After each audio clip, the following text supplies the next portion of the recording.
So, it's 2 AM in the morning on the 28th of January 2016, and on the 20th, Wednesday the 20th, a short film came across my Facebook page, which I found extremely interesting. Now, ordinarily, you could breeze past this sort of information because we're all busy, but because it's intrinsic to what I'm presenting, I thought it was worthwhile investigating. So what I'm going to do is I'm going to press play on my editor, which will come up in the screen, and I'm going to talk us through it, occasionally interrupt the film, maybe move it on a bit. It'll be annoying for a moment or two, but it's important. So here we go. So we're just leaving the Gold Coast Airport, and we're on our way to Sydney. I've decided to ask a friend to come along as a companion, fellow explorer.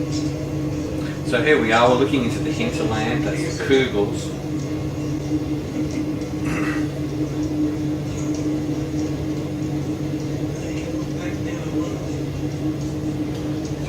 Down the volume a tad.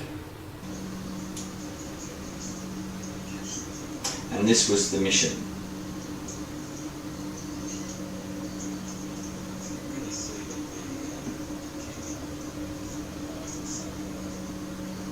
Okay, so we're just taxiing along here, get ready for takeoff. I think he plants it about now.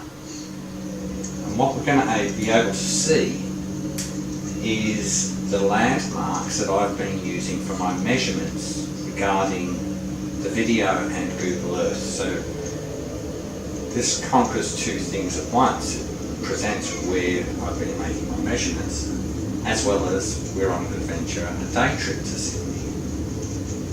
So I'll just let the plane take off. It's always very wonderful. And you'll see that the pilot does a very, very quick, short turn after leaving. And I happen to be in the back seat just behind the wing. Lots of chemtrails in the background in the morning sky.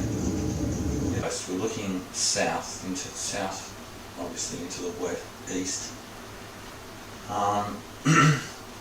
So here, I'll just bring my cursor in, it's better. This is the groin at Kirra. This will be Eagle's Nest.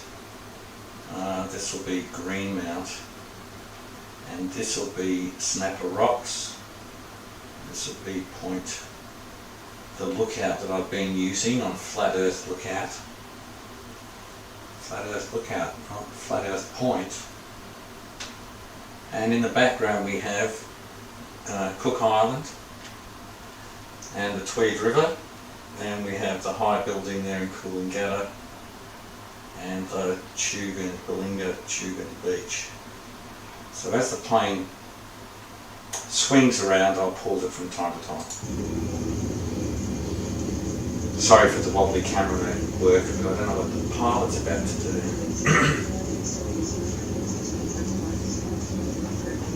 Here he goes, banking. See the glare off the ocean, cracks in the window, and Cook Island, Fingal Head, Fingal Beach, Tweed River, and get a skyline down the front here, a big building there. I should identify, that's on the south side behind Twin Towns, so that's probably the building I can see from my house. And then we have the Snapper Rocks and Greenmount skyline, Coolangatta, we'll say, and this building here is Karul, and where I make my measurements from is just here, and the background is the D-Bar Lighthouse. I think it's that building there, it's not a building, whatever you call it, and down here is Snapper Rocks. So we just continue now, press play again. And there you can see the sand pipe. I'm sorry about the wobbles, it's very difficult in a plane. And looking at the sea again. So now we're looking even harder around. There's this Fingal Head just behind the wing here, running around to Kingscliff. And we just press on.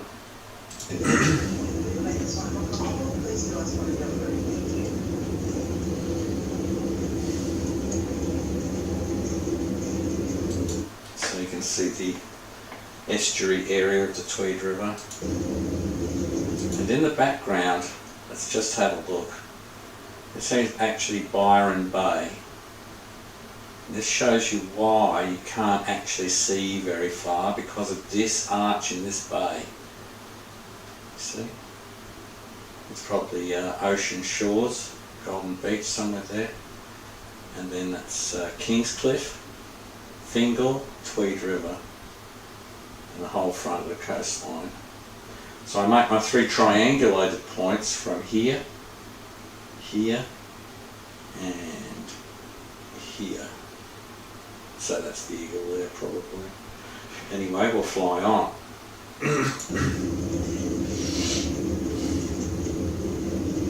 Might as well stop there. See, Byron's here, right on this edge. It's the lighthouse be here somewhere, but not in that sort of light.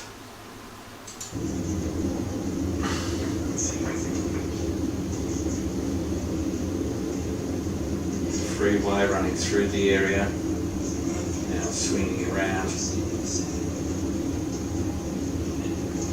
What a perfect position. Here we go, zooming right in. So, bring the cursor, Tweed River, Durand Bay, where they surf there. There's the lighthouse down here. My position is here. Right in there. If you can see that. And then the Carrul building, where the aerials, well not aerials, but elevated shots. And just press on.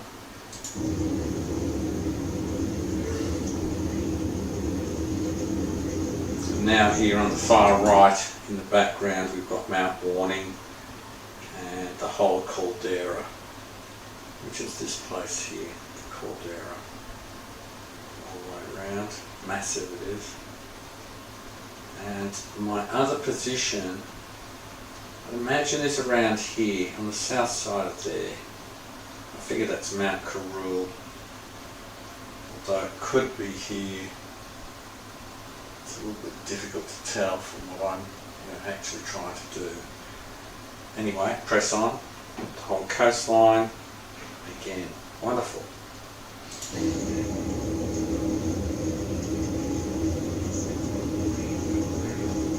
Wollumbin,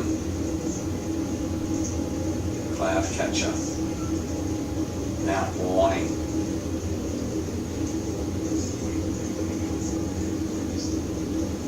Let's have a super zoom. Let's see if we can stop it. Okay, so as I mentioned before, there's the little shelter, 6-pointed thing. The benchmark is here. There is a little beach here, and that's the other seawall I video recorded from once. And so you can just see you come down here and around here to Carrul building, and or you go around here to Greenmount.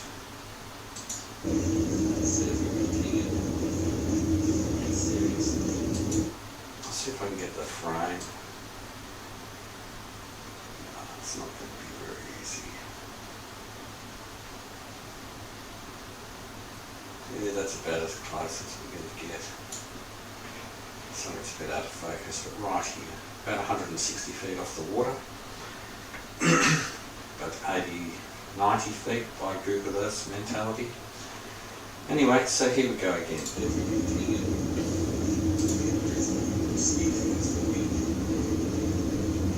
So again, the plane's changing its course ever so slightly here and there. And this is a pan straight back up the coast. So if we jump again with the cursor, Balinga, Tugun, This would be Currumbin. Currumbin Creek is running up this way here, up to Currumbin Valley, and the next point along is all Palm Beach. This would be Burleigh Heads, and the buildings start to get bigger along the coast as we get more and more close to the big Gold Coast. Anyway, you can see how much chemtrail is in the air. It's absolutely outrageous. That's not natural.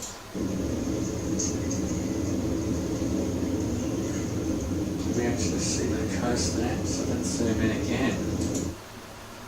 So you've got the Tweed River. This is the opening of the Yoni, if anyone else is understanding what I said in the previous show. And that's the sandpipe, and that's always a good understanding of a groin. So there you go, Cook Island, Fingal Head, background of Bernard Point, running south along the coast, back to Kings Cliff. Somewhere in the background will be Wollongong. There it is. You saw that, there it is. Smack picture there. Pull it out again. Tweed Valley. The Ring of the Caldera, the Yoni. Now we'll see if we do one more pan. Back up to the coast. There you go, there's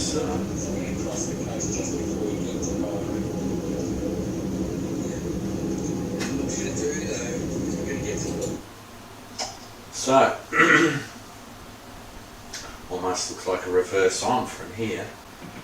Anyway, so my point is right down here. You can't get any more southeast and still be in Queensland. Where's the camera? There it is. I'm leaning right back so the camera can actually get the shot. Flat Earth Lookout, Greenmount, Kirra, where the Eagle's Nest is, Balinga, Tugun, Currumbin, Palm Beach, Burleigh, Miami, Mermaid, Broad Beach. There you go, Q1, 13 miles away from this point here. There it is. Nautical miles across the sea. When you see me do those shots of the coast from there, that's what you're looking at with this camera. I'll just let it go now. See if it's worth pointing. Oh. Let me just run that back for a second. To see if I manage to ping.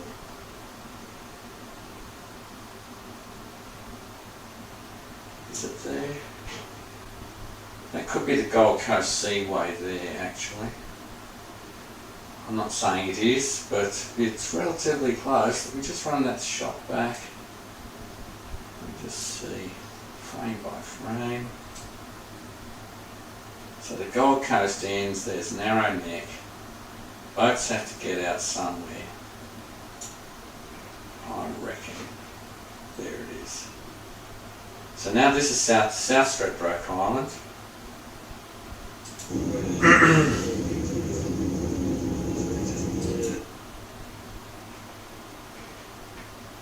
And if not, it's there, but I reckon it's there.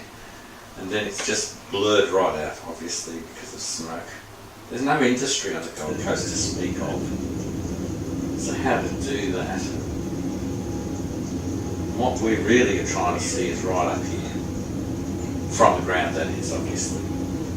Okay, so we're going to mosey along now. Hope everyone's getting the gravity of what we're talking about. We're looking past here, up the coast, it's just sort of peering through.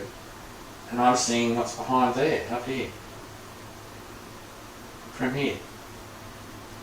It's very simple. Although it does defy the current laws of curvature and Google Earth. So anyway, a nice quick zoom in on the Gold Coast. There you go. Here. VUQ1, that's it there, Q1.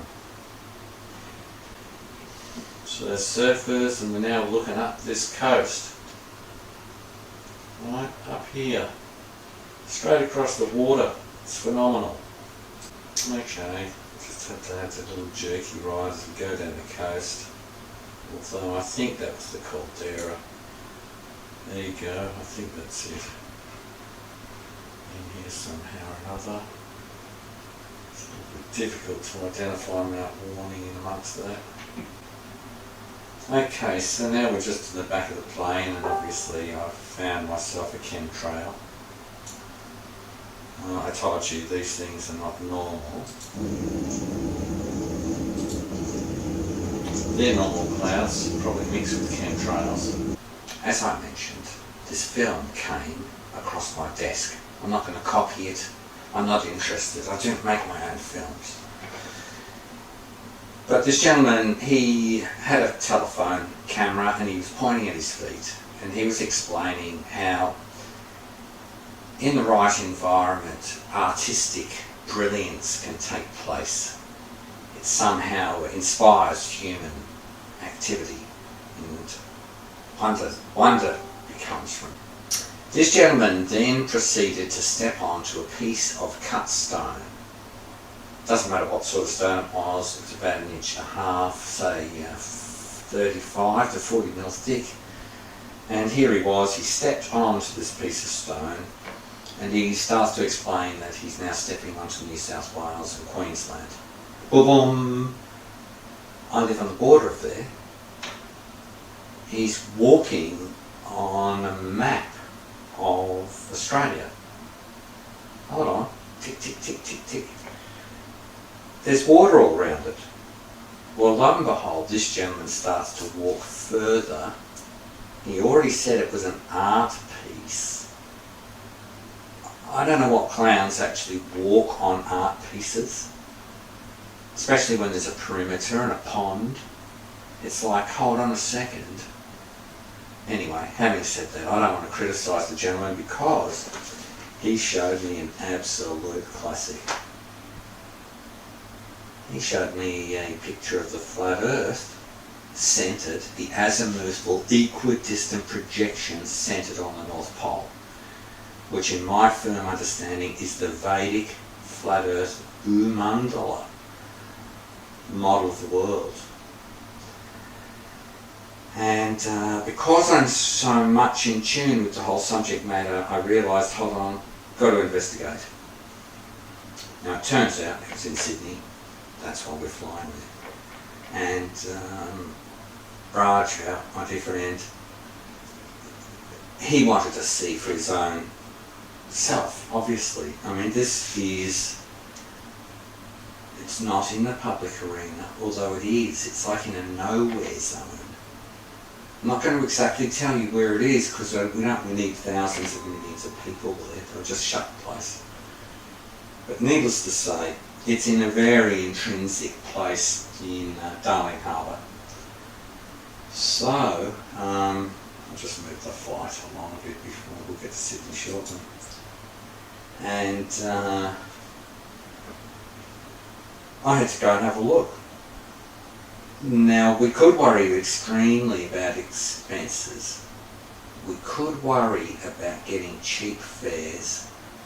We could worry and then we could act. So, I'm a man of action. What I did is we organised an in and out journey from the Gold Coast to Sydney back in the same day. So, we spent about $480 each. And it was worth every last bit of effort. Anyway, just so happens that my brother was there, working in Sydney. I asked him to meet us there. And he had a peculiarity in that he was going to another place just 200 metres or thereabouts away from where we were. And my brother doesn't usually work in Sydney itself. So have a cup of coffee, wish him happy birthday, belated, etc. And show him the same thing that Raj and I go and look for. So this particular place is in a private garden, so they say, but actually there's access to it from many areas. I'm not going to deliberate, I swear I'm not going to worry about that. I'm going to talk to their management in due course. But nonetheless, you can see the video. What more evidence do you need? I mean, we used to have a saying once upon a time, what do you need it? Carved in stone. I thought about that statement and I realised this, whoever's made this art piece, and I seriously question it's an art piece, whoever made this art piece has planed the stones, cut out the major land masses, suspended them on pegs so that they sit in a constant level of water in a 6 metre circle, which of course represents the ice wall of Antarctica, for anyone who understands that. So, moving right along, anyway, so the next thing I realised, of course, is did they use a bandsaw and cut the stone out? Because every single part of the coastline, rough enough in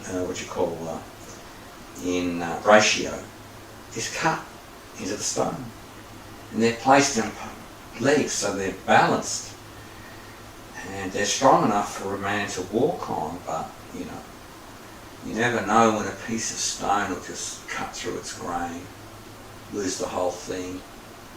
So anyway, I don't stand on those sorts of things. I have a little bit more respect, and I don't want to draw attention to myself particularly while I'm on the job. Anyways, it looks like we're flying into Sydney now on film, so let's just see where we are on the time.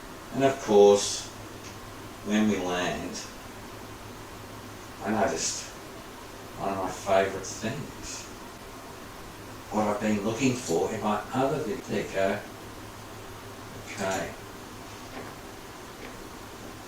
So that's the Doppler radar, and no one can find it. I've been looking on Google Earth for a long time now, at least a month.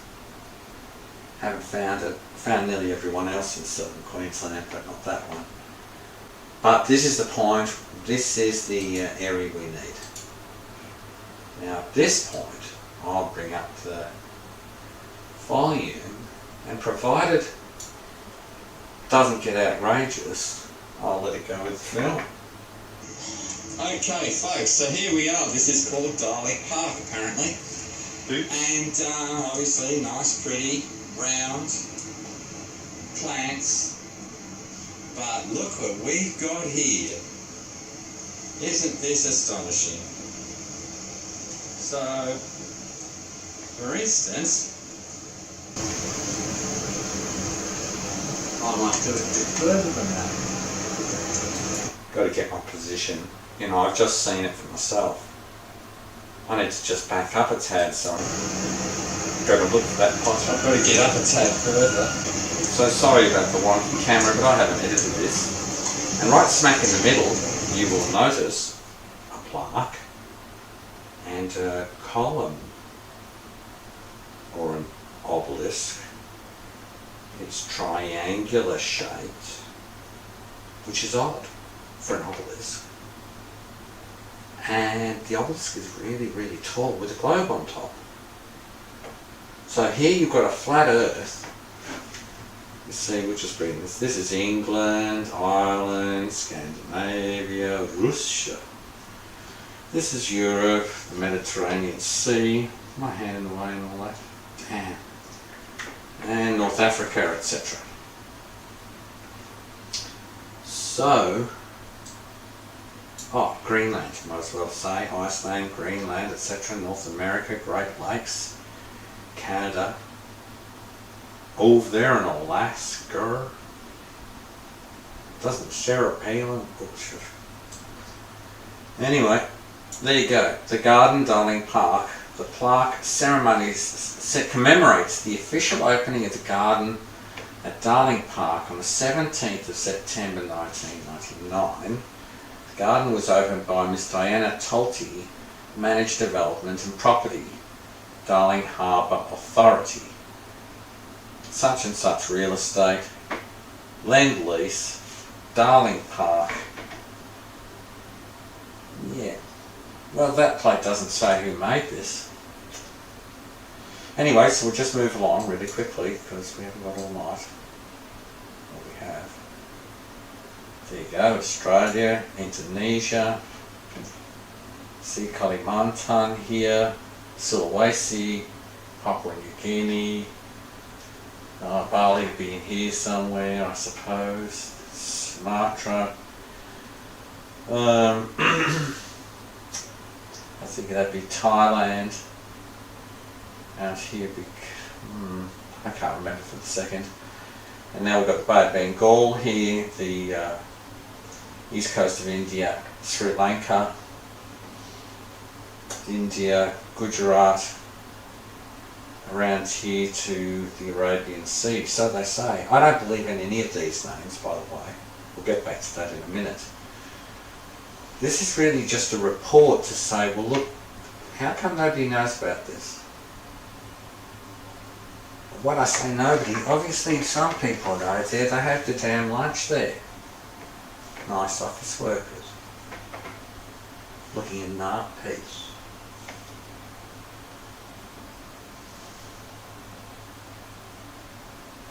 It's a UN flag in a garden with a Meru in the middle.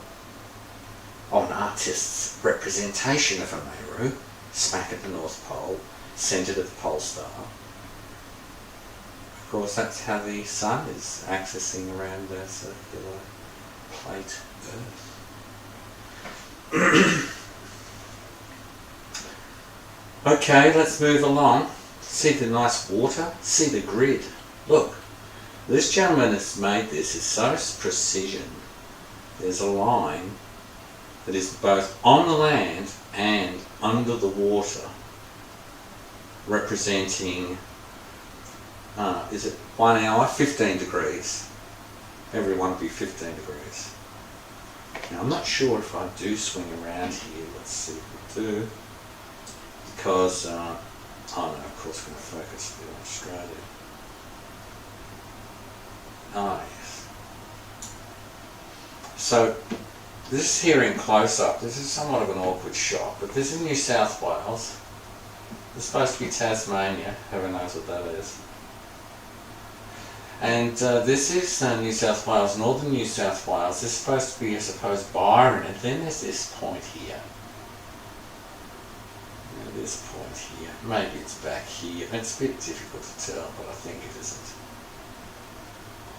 Whichever way it is, the map on a flat Earth projection is completely different to the map on globular projection. Mercator, it doesn't matter. Any globe's a dead globe. So as my fingers, my thumbs curve around the globe, what they've done is they've dragged all the mathematics in and around to fit a pole that doesn't exist. And so the coast is actually looking more like that from the south. And it keeps doing that all the way up to the Cape. Peculiar. And I was very fortunate to find that spot immediately. But of course without that P900 I wouldn't know what I was looking at properly. So let's just go on for a second or two. Yeah, so I can't say that it's all seemingly so absolutely accurate, but it's certainly better than a globe. Okay, so as I walk around, whoops. Looks like someone's damaged some of it.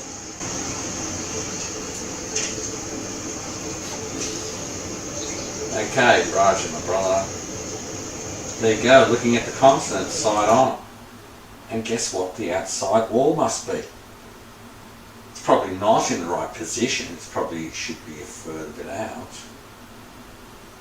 because at the moment it's showing the UN. This is 60 degrees south. I can't imagine it's being much more than that. So it should actually be out here somewhere where that supposed 90 degrees south would be. All the way around on the outside here somehow. Without speculating too much about it, here's the point. There's a wall, there's the water, representing the oceans. Here someone's gone to great lengths to not only map the whole damn thing out, to commission it, to have it all done, to put it there for anyone to see. Let's move on. There's your ice wall. And there's your South America. So here's the point right there. You see? Look at these. So as this point of South America comes down, when you look at this on a globe, and this would be the Falklands, South Georgia perhaps, as far south perhaps, but this is that British territory that the Argentine War was all about. Oh, good on you, Maggie Thatcher. You're a warmonger for that. You know why? It's pretty damn obvious.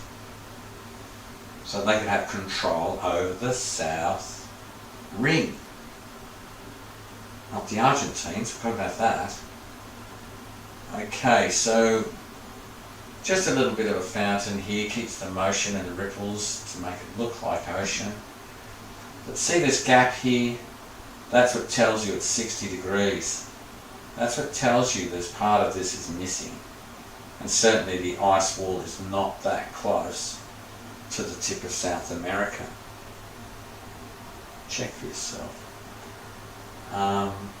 And very interesting, this, as I've mentioned, a three-sided Meru, which is not, it's not the Vedic mood, but there's obviously got to be something important in why the person did it.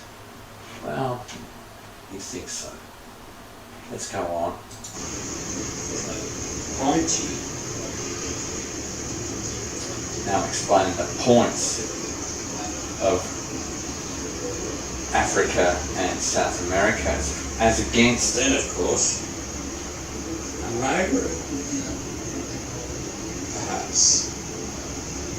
Yes, it was raining. It's a little bit annoying because we got there raining, but we're going to get a couple of seasons on Flat Earth. Why say Flat Earth? Boomandala. Japan. It's only 1 foot from Antarctica to Tasmania. If you're a giant. New Zealand, the archipelagos, the islands, Japan, and the Bering Strait. There you go. Look at that, folks. Bering Strait. But anyway, you know where it is now. I can send you back here with a mobile phone. Okay, so here's an overview. My associate here in the garden. This is a Brahmin priest, just by the way. This is a sadhu for the first time contemplating in Australia. Bhumandala, as a mutual equidistant projection of the world on a flat plane centered on the North Pole, pole star. In a sacred garden, a 9-pointed Enneagram floral arrangement that they say is a Waratah. You'd have to, being an Aussie, but actually most people immediately in our tradition would say that's a lotus, or a stylized, at least stylized lotus garden. So I'll just drag the cursor. You can see the pathways here, and the points run out here. We can't exactly get a proper overview. Then you'll see in the background here this ring of flags. You only see rings of flags around UN, anything UN. So that's the UN projection. Try and understand, that's the UN flag projection, least in the logo world.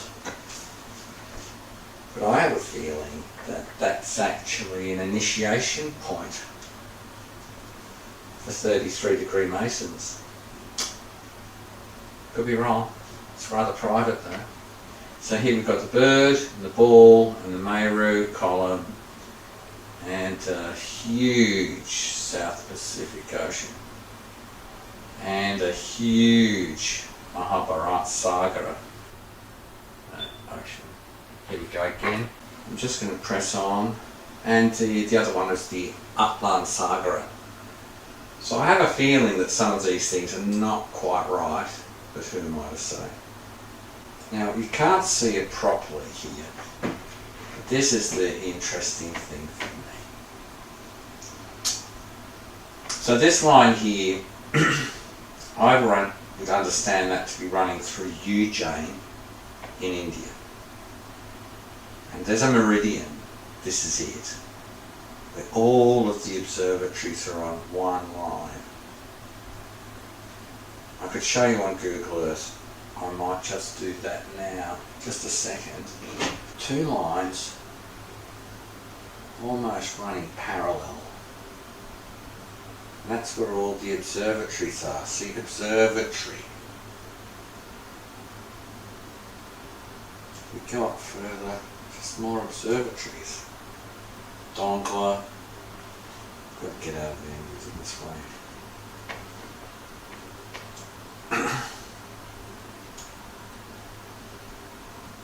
Jaipur, from one, Dongla, pretty important lines, those two. And I'm not sure if I've got that Ujjain point.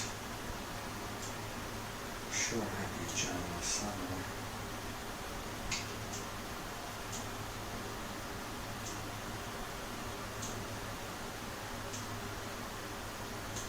Jaipur. Maybe I was wrong. It's immaterial for the moment. That meridian was, one of those lines was once upon a time what is now known today as Greenwich Mean Time. So we could say this was Jaipur Mean Time. Millennia ago, the Vedic navigators completely mapped the entire world and knew it absolutely inside out. That's what's happened. The British, the corporate materialists who've lost their way spiritually, they've taken over the trade routes and globalised it. See, the state of the globe, or the globe of the state. We don't live on anything that resembles curve. There's no curve here. The elevation in the land to sea level is from Mount Everest down to the water. And the other way around is from the sea level down to as deep as Mariana's Trench. So if one is 14 miles, and one is what, 7 or 8 or 9? 25 miles between highest point and lowest point. Then there's just solid crust, or there is water that's impenetrable, as one of those divers in the bathyspheres experienced. And apparently no one's dug any deeper than 8 miles into that crust. And that was done by the Russians. That's where that song 8 Mile apparently. So we don't know much about our crust. We certainly don't know where the centre of the ball is, where the iron magnet, creating all the gravity. Just nonsense. Stupidity, actually. I won't get wound up. Ujjain, this particular meridian, was the centre timepiece of the world in the Vedic culture. More than likely the Tamil culture as well. Having said that, we're going to go back to the gardens and tuck this one to bed.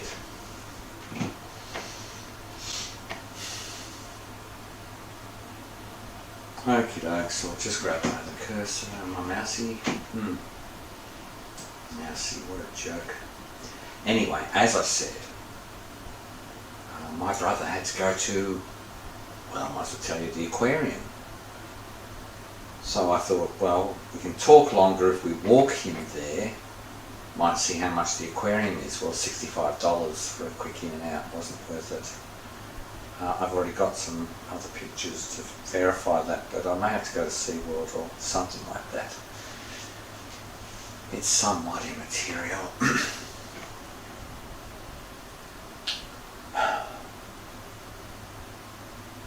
Upon walking back from Darling Harbour Aquarium, as you walk back in, come to this astonishing thing. Now, of course, most people just go, oh, big clock. I go, well, actually, that's got the time, the moon, and the constellations in a 3-face clock. And that is exactly what's being put at the front of the TOVP in Mayapur with 3 separate faces. And I asked Antatui Prabhu about this. So my point to you is very simple. If you watch my films, you'll see that anything connected with the TOVP, a planetarium, by their words, has a clock to indicate solar, lunar and constellational time.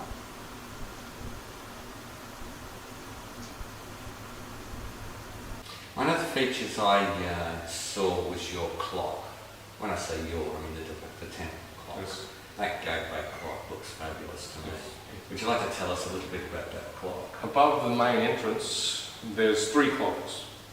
The one in the centre is an astronomical clock that shows the movements of the stars and the planets in real time and their positions, and there's also a horizon line on there so you can look at it. And for Mayapur, where it is, when a planet is within that horizon zone, you know it's in the sky, and when it's outside of it, it's not visible at the moment.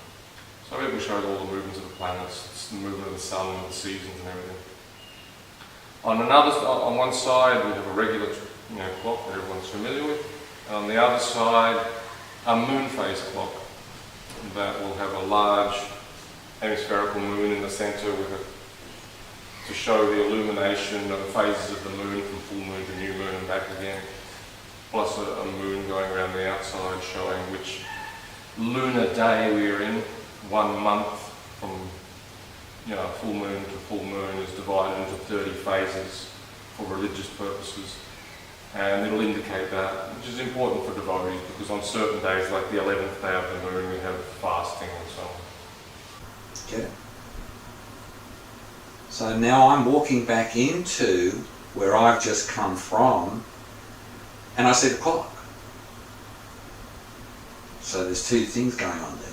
One is that it's maritime, admiralty, Masonic, 3-dimension, material body, corporate, legalese, their form of a planetarium, without exposing the point. I could be wrong, but who on earth as an artist would make that garden as an installation? You've got to be kidding. So the clock was absolutely like the tick. You'll see what I mean? I'm getting a bit tired now. It's nearly 3 o'clock in the morning, so we'll just mosey on. There you go. It seriously doesn't get any plainer. How big do you want the clock? Remember, what do you want cut in stone? Getting back to the point. So I thought the gentleman must have used a bandsaw, but of course they have laser cutting. So that meant that the gentleman's, plural, put it into a program, the azimuthal equidistant, into a computer cutting program for stone. masons. Freemason, stonemason. Get it? So this is hidden in plain sight, folks. It's very, very out there. And I'll just see what other film footage there is on this to see, because the clock's all very well. But you'll see that it's up close and personal. I mean, I could refer to some of these constellations, actually, but it's sort of immaterial. Yeah, this isn't really the way you make films, but what did we do again? So we came past the clock. Here we go. So now we're back in the garden, and now what we're going to see is at least... Could this be Meru? Anyway, that's what it looks at like. least the continents have dried out. Pretty nice. But they don't want us here, so we're going to just back off. Looks like security's behind me. Flat Earth reality. Meru pillar. Heaven knows. Go on. And now, of course, we find a model of it. Smack in the middle of the atrium. There you go. In a round circle with their flags, their little UN, their 9-pointed Enneagram floral botanic garden, fit for anyone to do coffee, cappuccino, have your lunch, get back to office, can't be late, can't be late. I tell you seriously, folks, if I was employed in that office building and I realised that was there, I'd probably give up work. So we'll think there's one more shot. A closer one. 3 buildings, atrium walkway. All the roads are passing underneath and separated. They've built the gardens up here, so it's botanic wall. There are entrance ways, but you sort of have to double back on yourself. These are all lovely places, the architecture. Phew. But of course they won't let you into up here to see this from down. No, you're not allowed to see it from above looking down. We've got a model. Okay, and there's this thing here. Look at this, a 3-pointed pyramid with another 3-pointed glass pyramid on top of that. Okay, well that's just a model, yeah? And then, let's go and use my camera in nice and tight. Oh! Now look at that. Got a woman with a baby, the Meru's missing, and look at the Gestapo type. This looks like an American policeman or a captain from the SS. One more time. Yep, or a captain from the SS, as I mentioned just before the camera went down. So there you are. Sadhu contemplating Bhumandala. Cut in stone. What more could you ask for?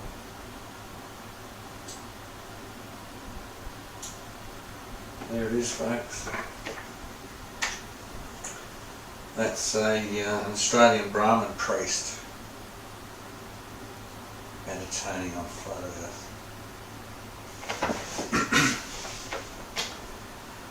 Meditating on Bhumandala.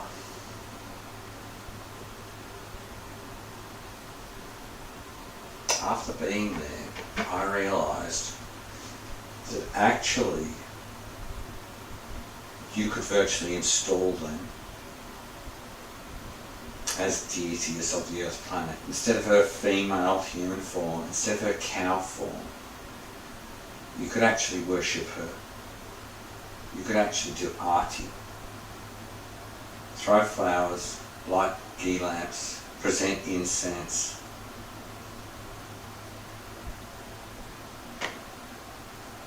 To the reality of where we live. Okay folks, that's enough for me. It's been an hour thereabouts. That was a quick sortie into Sydney. I saw it on Wednesday, it was in the can by Friday afternoon. In the can, sorry, sorry, the computer. Film talk in the can. Enjoy. Namaste. Hare Krishna. All glory to my Guru Maharaj and to Srila Prabhupada.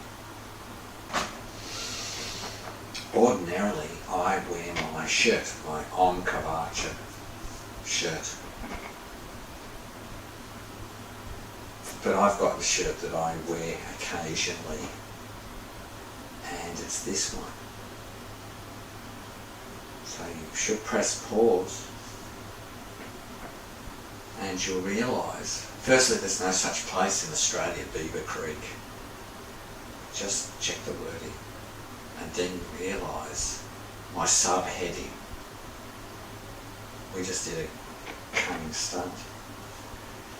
Have a nice night. He's walking around, all the way around, hopefully.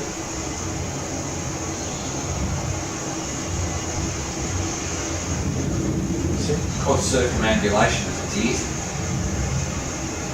That's what it's called. If you can worship a lingam as a stone and know it's Mahadev, you can worship this as Mother Bhumi. They're my realizations. Oh, by the way, to the Temple of the Vedic Planetarium. This should be the image in the floor of the TOVP with its Vedic names. That image completely with the whole ice ring circle in absolute as prim as proper as you can get. So this world image, right, in full colour, in the floor of the temple. So the International Society of Krishna Conscious Devotees can dance on Mother Bhumi in Prabhupada's planetarium.